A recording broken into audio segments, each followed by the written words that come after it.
5, 6, 7, 8.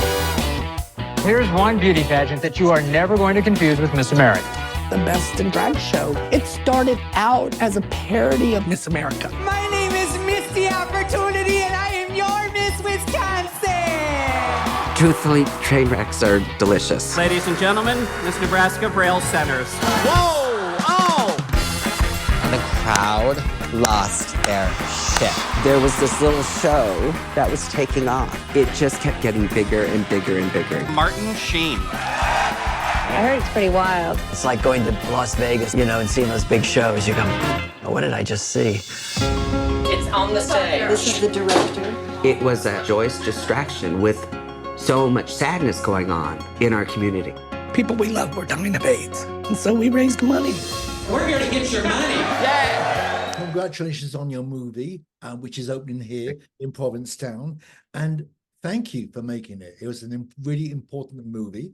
And I have to tell you, you owe me for 2 boxes of tissues. But my husband... I will gladly send you a replacement. I know. Can we start then with you telling us in your own words, just without giving it away, what your movie is about? Generally speaking, it is about a group of men who were suffering during the beginning of the AIDS crisis when there was no help. Mm-hmm. And during that time, health insurance wasn't available. The US government wasn't available. There was no cure. There was no help.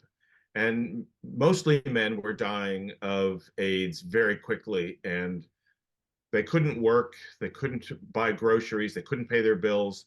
So a small group of guys got together and decided to create a fundraiser to try and provide some assistance. And the fundraiser happened to be under the guise of a drag show, of an annual drag show where men put on this sort of comedy skit routine loosely based on the Miss America pageant. And it was an annual event that raised money, and the money went directly for services for those suffering from AIDS. And that's the genesis of it. Now, you were part of the crew back then, weren't you? I was. The show started in very humbly in somebody's living room and grew year after year, finally got to a theater. And when it got to a theater a few years after it started, I was an actor at the time. I had some experience with lights and with sound and the sort of inner workings of a theater. So I did all of those things. I ran the lights, I ran the sound, I choreographed the numbers for the contestants.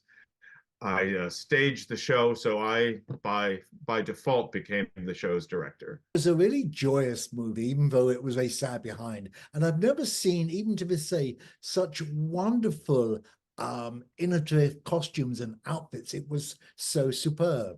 I'm grateful that you made this film. We should be telling our own stories, which is good. But why was it important for you to actually make this film?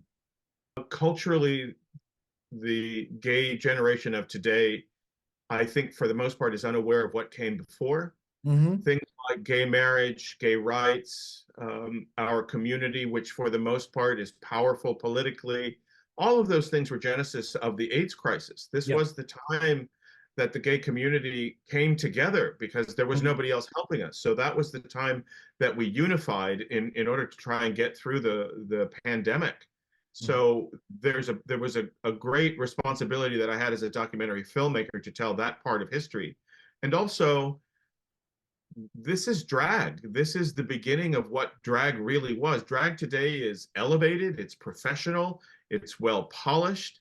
It wasn't always like that, drag was sort of what vaudeville used to be and sort of in people's basements and underground. And so I really wanted to tell also that part of history. So you reminded us very poignantly, but it's very important for us to take care of our own destiny, especially because of the refusal in those days of Reagan. Do you think that's a legacy that still remains today that we should keep in charge? Absolutely. I think there's always an outside influence to define us, to marginalize us in some cases, to dehumanize who we are, or to try and create a narrative of fear. I mean, even today, drag for the most part is innocuous. It's not a negative thing. It's a form of comedy. It's a form of comic relief. It's something to poke fun at. And today, drag is a threat for some people. There's this whole narrative that drag queens are pedophiles, and reading stories in libraries are threatening to children. And so that scares people. So as long as we continue to define ourselves, I think that we can debunk some of those narratives. Yeah, but because aside from the political aspect of it, what we love most of all is this is not RuPaul's Drag Race. There's no backup people. There's no makeup people. Your guys did it all themselves and were brilliant at it. I mean, they innovated so well. And I hope some of that has filtered down to the drag queens of today. Do you think it has? I think so. I think that there is a respect for the roots of drag and where drag began. And I think that, you know, if we're in a queer culture and you want to express your femininity, what's the big deal where you throw on a pair of high heels and put on some lipstick? If that, you know, if you want to go out for Halloween or maybe to go to a drag show or whatever it is that you want to do, that's fine. So I think at that level, it still does exist. I'm glad that that drag has become mainstream and elevated.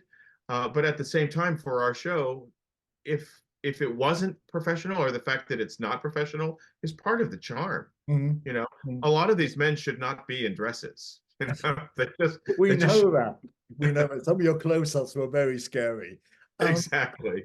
Very scary. Just in case we forget, tell us now, how much did your guys raise for AIDS patients and people with AIDS? Over $6 million. $6 million. Yes. $6 million for a drag show that started in somebody's living room.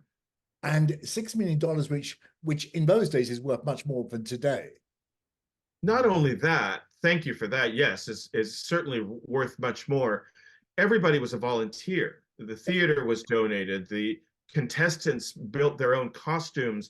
The crew who did the set decorating and ran the lights and the microphones all donated. 97 cents out of every dollar went directly to the AIDS crisis.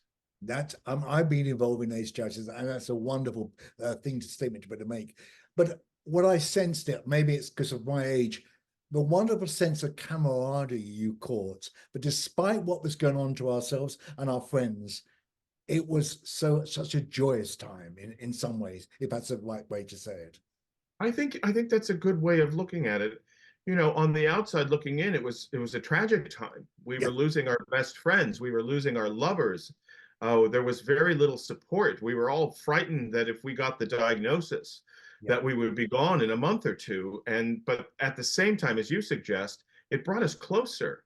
Much you closer. know, we held on to each other and we tried to help each other. So the one of the reasons for making the film was because these were my friends. You know, I wanted to sort of as a love letter back to them, I wanted to pay tribute to the way that they formed me. I became the person I am as a result of going through that experience. I'm totally with you. I lost a husband, and it's nothing you can get over, but it strengthens the people around me and my part of my life. What's the journey for the film now, John? We are premiering at the Provincetown Film Festival, and after the premiere, we are going to take this out to the public. Our co-producer is World of Wonder, who actually produces RuPaul's Drag Race. Mm-hmm. So as soon as we're finished, we will be getting out to the public. So this will be available for everybody streaming. Do you have plans to take it to youth groups or gay groups at all? Not yet. I mean, it hasn't been released to the public. So I'm assuming once it does, there might be some inquiries. There might be some hope that we're able to get this out wide. It's got a powerful message. You know, one of the things that sometimes gets buried in the message of the film, because the AIDS crisis is so prominent, it also has a group of men who are in recovery, from drug addiction and alcohol use. So it also has that message. Most of the men involved and some women involved in making the show were there basically to save their lives from addiction. Yeah, and that's a good point. That there's no moral judgments on that at all. Do you have a project lined up after this one? I'm a journalist, and most of the projects that I do are news oriented or current events. So right now I'm working on a film about a group of orca who are going extinct off the Pacific Northwest coast. Well, so a little different than drag. Drag is such a wonderful subject. Thank you so much for making the film. It's so wonderful. I'm going to run the details of where people can chase WOW to see where it's on next. But once again, thank you so much. My pleasure. Thank you. We're here to get your money.